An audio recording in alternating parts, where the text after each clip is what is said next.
Thank you for waiting. I finished checking your adventurer handbook. Here are your commission rewards. We have no other urgent commissions on the books at present. Thank you for all your hard work lately. Perhaps you two could consider taking a vacation. Amazing! Paimon never thought we'd end up having downtime in krai. Things were pretty hectic when we first got here. Everywhere you looked, it was either the Wild Hunt causing chaos or the Fatui stirring up trouble. It felt like this whole region was one giant slime in a barrel, ready to go boom at any moment.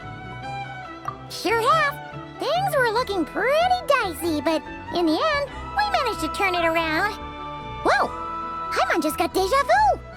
Oh, that's right. It's because we've done this like a million times now. Ah, yes. Are you two aware that the Moon Prayer Night is soon to take place?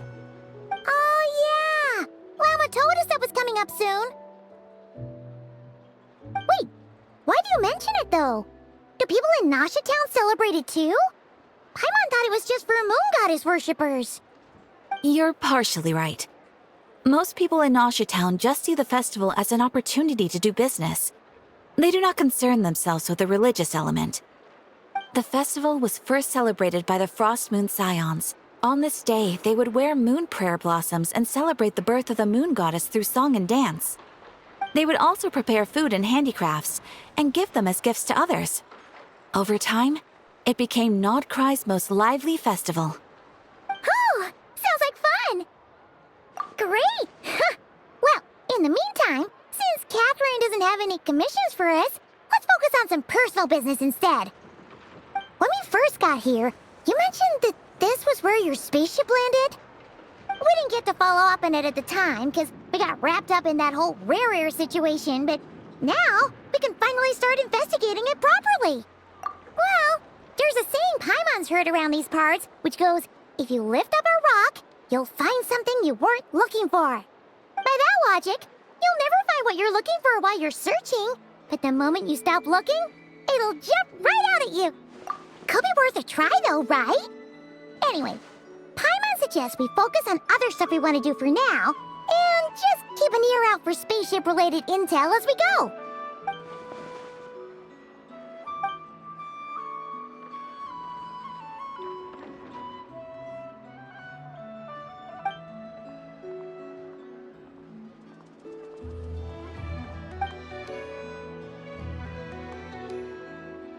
What's wrong? You look super serious all of a sudden. Huh? Paimon gets why you'd be concerned about Columbina, but what does the doctor have to do with anything? Oh, that's true. And now that you mention it, we're definitely overdue for a showdown with the Fatui. It is weird that he hasn't shown himself this whole time. What could he be up to? True. Paimon would much rather deal with Marionette anyway. She says the meanest things, but when it comes down to it, she doesn't seem like a bad person.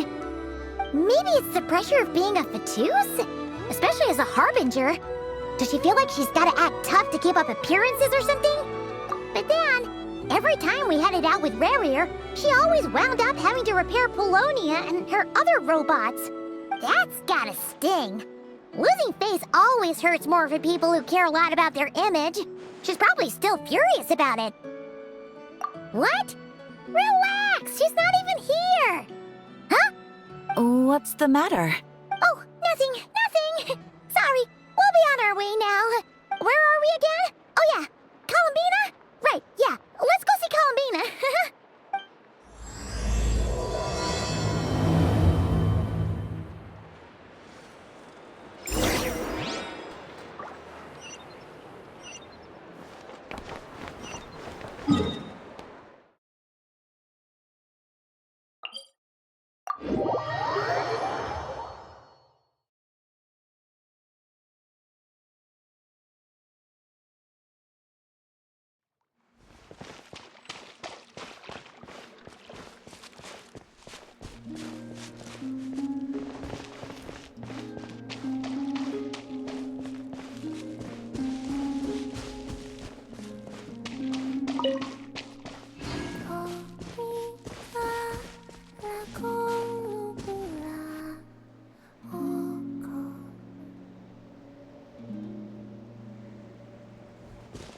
She's sitting up!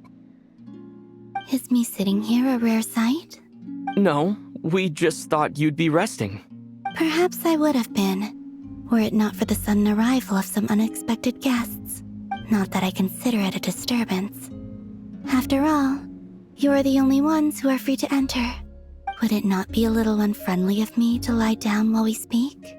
I didn't realize you put so much thought into little things like that.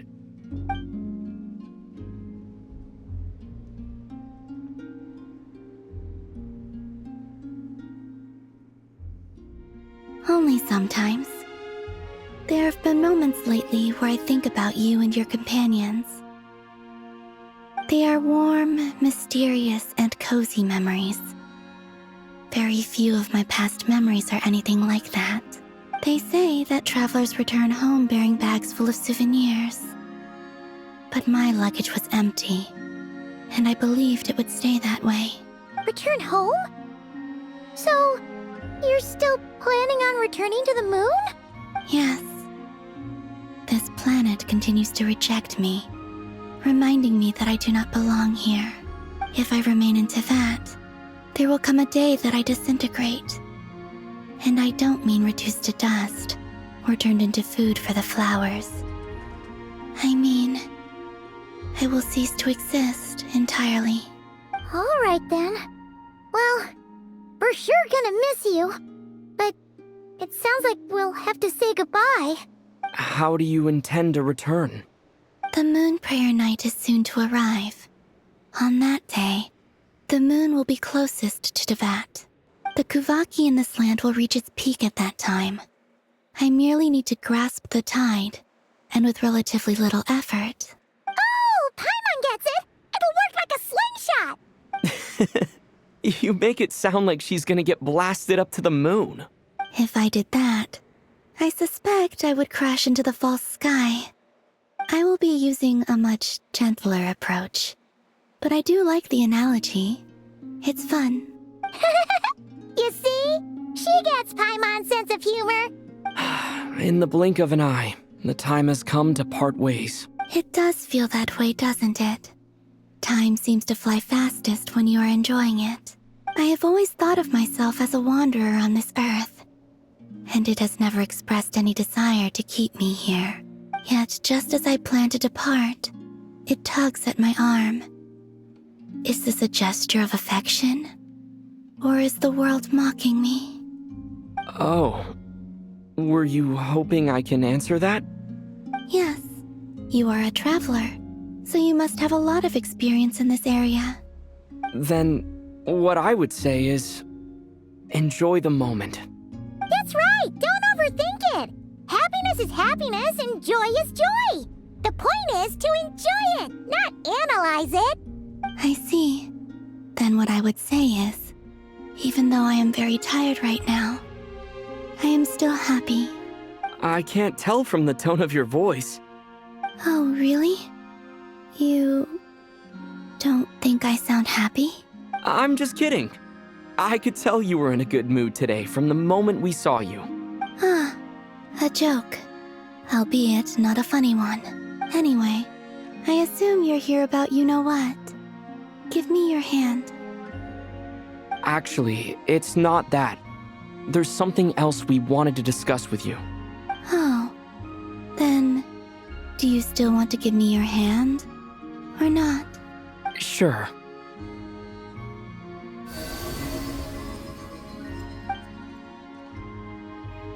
Thank you. So, I've heard that in the moon prayer nights of the past, people here would hold celebrations in the moon goddess's honor.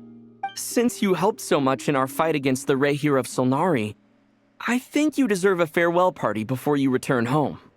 I haven't asked everyone else for their opinions on this yet, but I'd like to invite you to join the upcoming moon prayer night.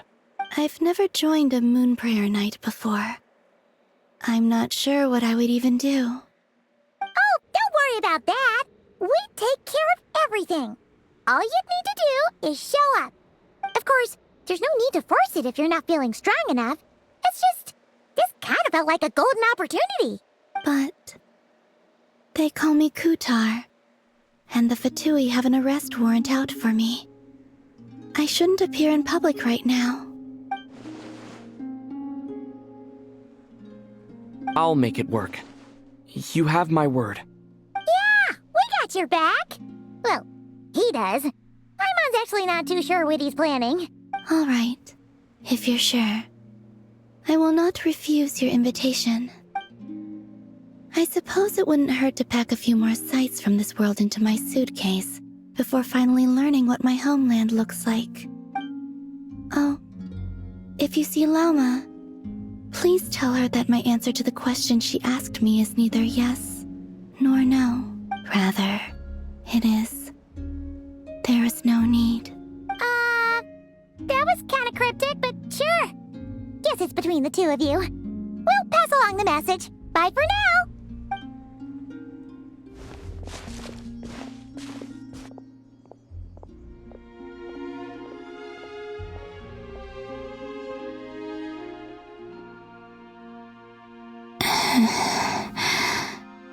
And also, I do not know.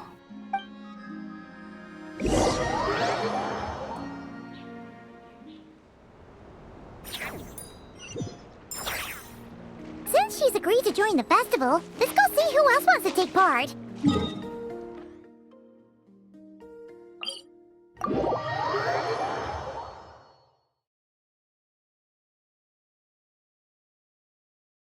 Lauma's gotta be the person most familiar with the Moon Prayer Night. We should start with her. Also, what exactly is your plan to keep her safe? Not sure yet. I'll figure something out. What? Are you serious? And Paimon even gave you her vote of confidence back there! When did you become so sneaky?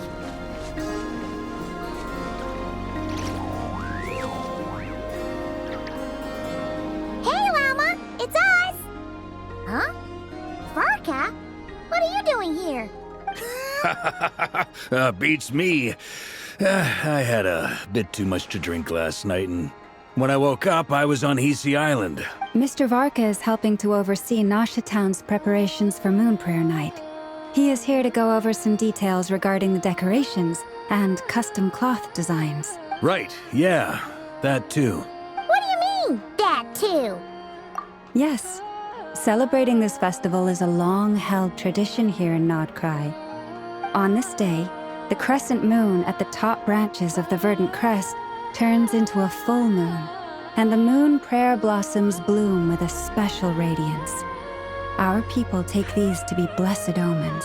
It's an especially welcome event coming off the back of all that nasty business with Rare. Everyone got put through the ringer recently, and now they're looking to turn their fortunes around.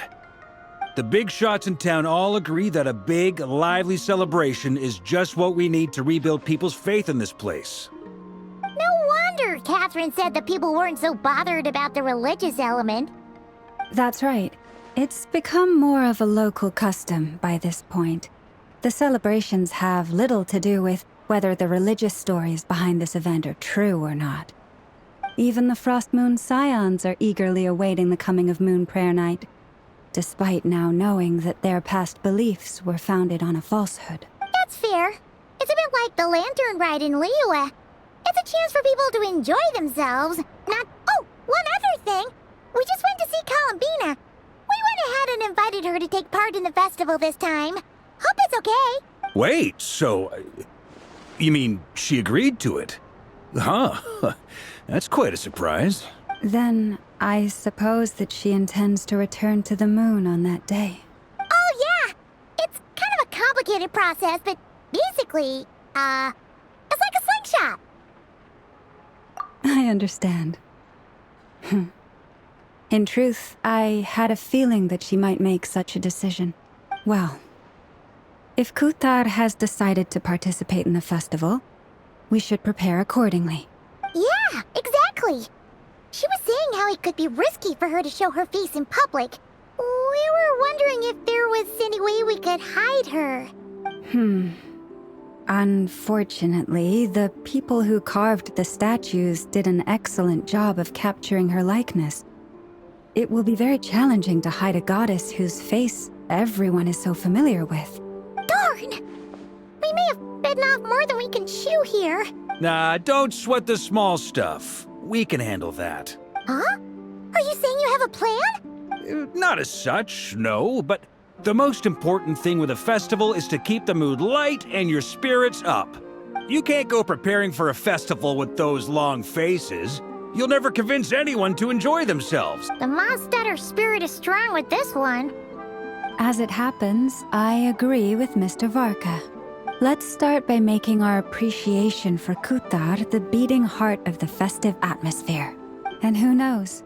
Once we get the ball rolling, perhaps everything will just fall into place. Hey! Did you catch that? Lama said the thing! Or close enough at least.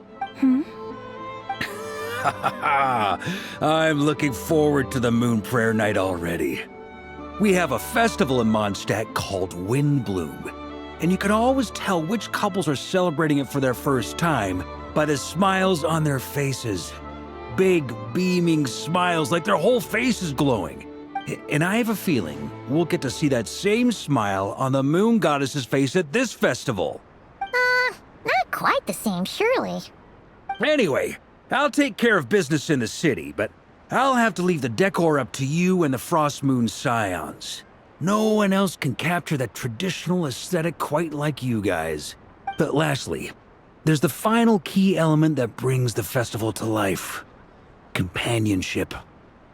Before you leave, let me show you something that we've been preparing. Mr. Varka had asked to see it already, so you may as well tag along. Also, I have some further questions about Kutar's decision.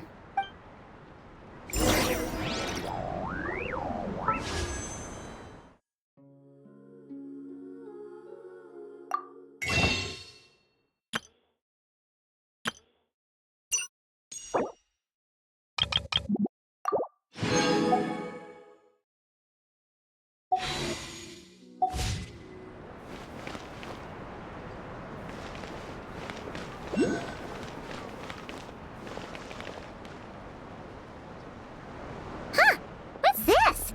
They sure look like they're having fun. I believe so. Kuhenki seem very skilled at playing drums like these, although I'm not sure where they learned it from. Maybe it's an innate talent? In their eyes, they're probably just playing with toys. Wanatar! You want to play too? Yeah. She looks more confused than anything. Maybe we can teach her next time if we get the chance.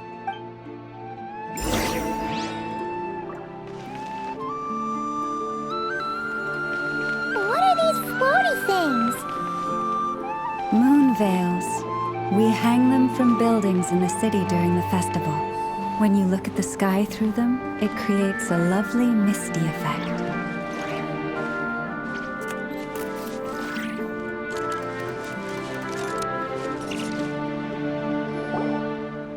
Everyone seems hard at work. They are preparing items for Moon Prayer Night. For instance, the sculpture being made over here, Mr. Varka and I were just finalizing the details of where it will be placed. Ah, there she is. I didn't know the finished article would be so large. Not to worry, though. All the necessary arrangements have been made. Just let me know once it's ready, and I'll get some people to ship it over. You have my thanks. And over here, we are preparing a very traditional confection. Oh, look at all these colors! It looks great!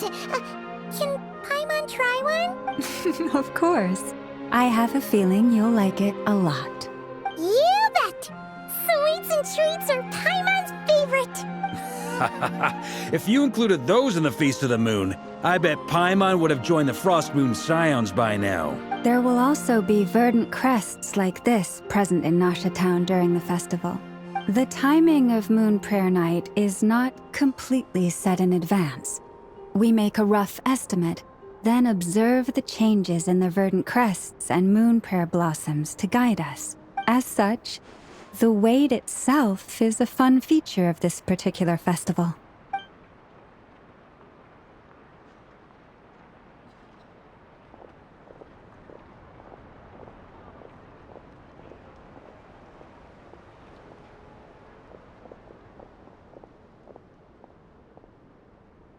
Let's talk here. To tell the truth, I am very surprised to hear that Kutar is willing to participate in the festival. I once asked her if she'd be willing to stay with the Frost Moon Scions. I could introduce her to everyone, and we could be a family to one another. She did not answer, but she has not appeared here since. I took this to mean her answer was no, but if that were the case, she would not have accepted this invitation. Ah, I see. Maybe she is right. Maybe the Frost Moon Scions of today no longer need a moon goddess. But my wish was not for her to come here and be worshipped as a deity. I simply wanted to offer her a place to stay. I'm sure she believes that showing herself here might invite Fatui intervention, and as such, she does not wish to cause us trouble. But what really pains me about all this is that this is her birthplace. She ought to belong here, yet no one has been able to grant her shelter.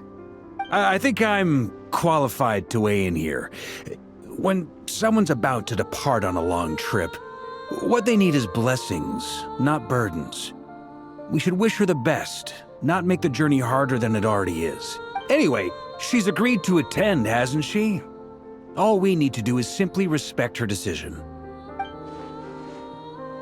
I see your point. Yes, she will soon depart after all. Our job is to leave her with some happy memories. Besides, who's to say her journey to the moon is a one-way trip? It's not like she can't come back and visit if she wants, right? Paimon agrees wholeheartedly. Festivals are all about having fun, so let's keep it simple. All right, I'm gonna head back to Nausea Town soon. Want to come with? I'm guessing you have some other folks to visit there. Sure thing, let's go! Bye for now, Wilma! Thank you all. Goodbye.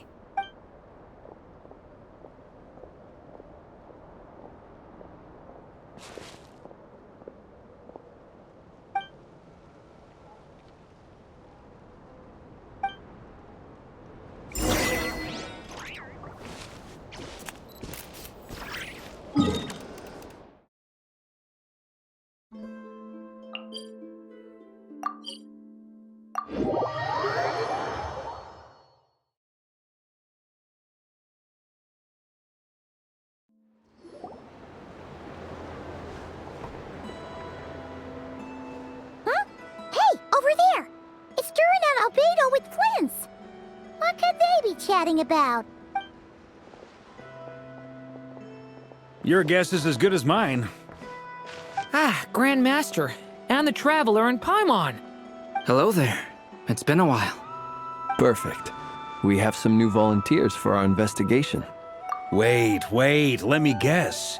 The righteous Lightkeepers are finally ready to hunt down the Abyssal Dragon? Haha. Yes, that too. Yeah, right. Oh, wait. Why does everyone keep saying that too? Well, to be precise, the facts match, but not the causality. Wait, so I guessed right? Half right. Don't act so impressed with yourself. Maybe I can explain. We ran into Mr. Flint's north of Nausea Town. At that time, we just noticed a few abyssal creatures out in the wild, but the strange thing was, I didn't detect any traces of abyssal energy on them at all. On closer inspection, we realized that they were not real monsters, but something akin to reflections in the water, or perhaps a mirage. Huh? What do you mean? Like, you could see them but not touch them? Exactly.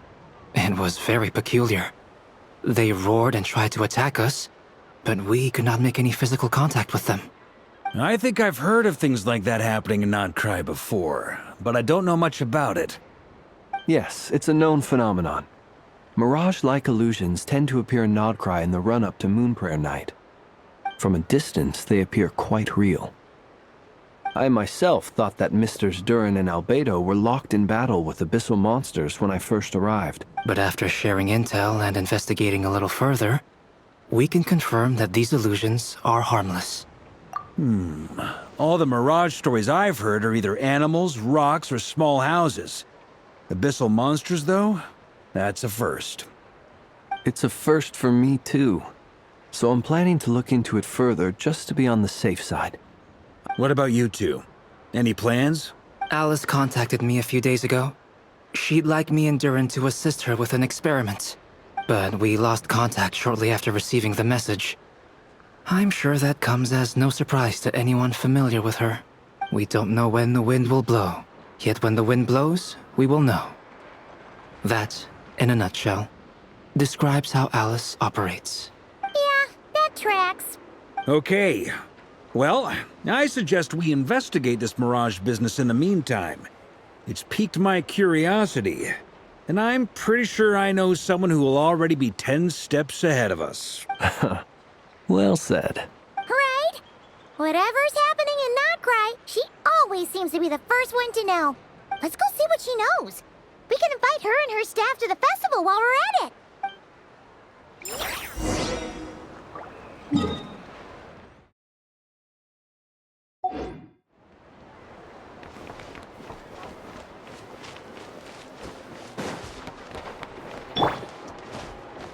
Burn it down!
You're right, I have noticed.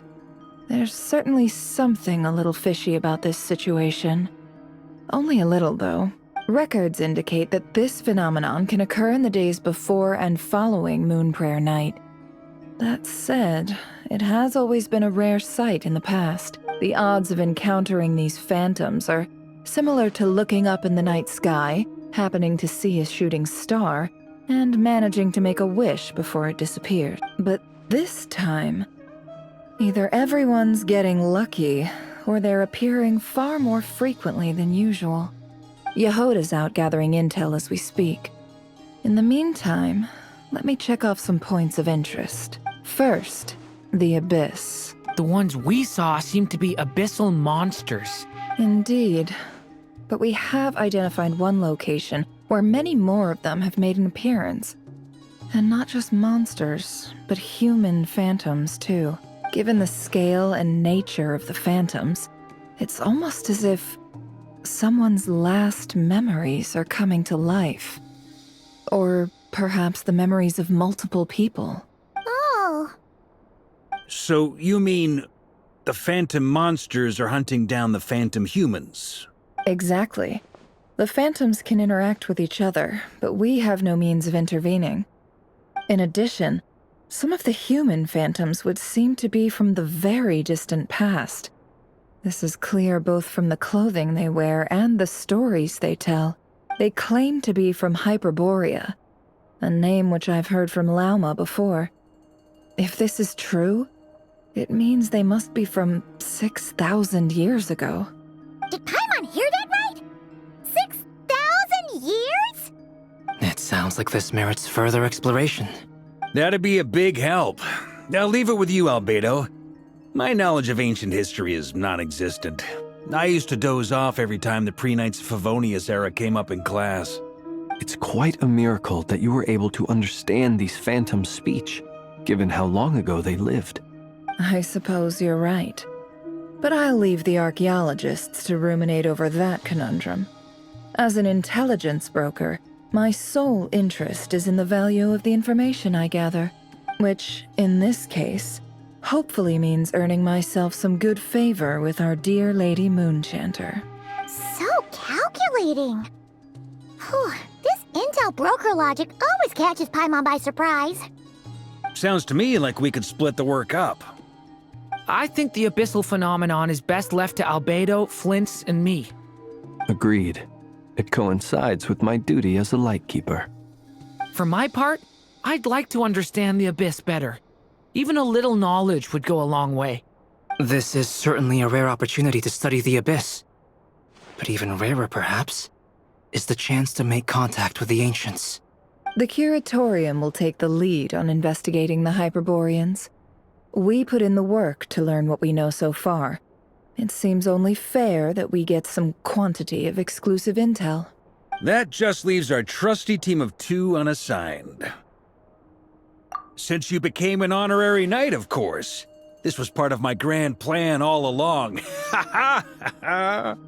Oh yeah, by the way, we managed to convince Columbina to come to the Moon Prayer Night celebrations. Would you and Yehoda like to join too? She agreed to that? Huh. Quite an achievement. Never underestimate the traveler, I guess. I'd be happy to join. No point shutting myself inside when the streets are all decked out. I doubt any clients will be visiting during the festival in any case. And Yehoda loves a party, so I'm sure she'll jump at the opportunity. No. No. No. No. No. No. No. No. No. No. Way to contradict me in front of... Wait. No, that's not what I have bad news, boss. So many people. All right, everyone inside, quick.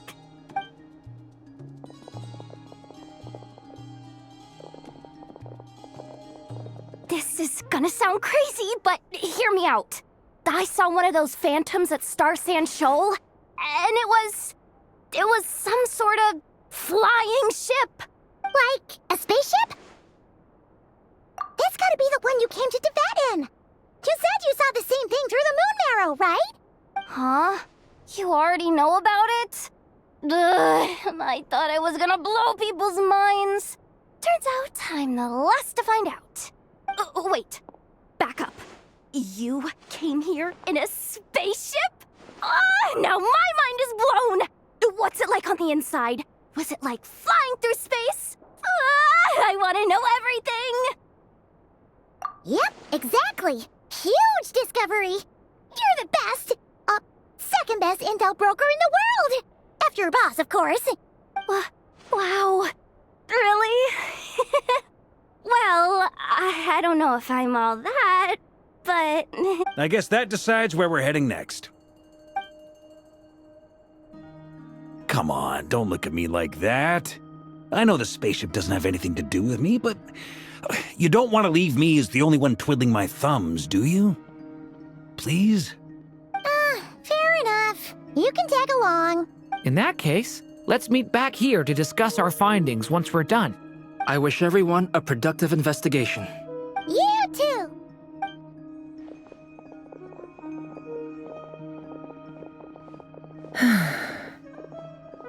What's up, boss? Aren't we gonna head out? Tell me, Yehoda, when did the Curatorium start giving out intel for free?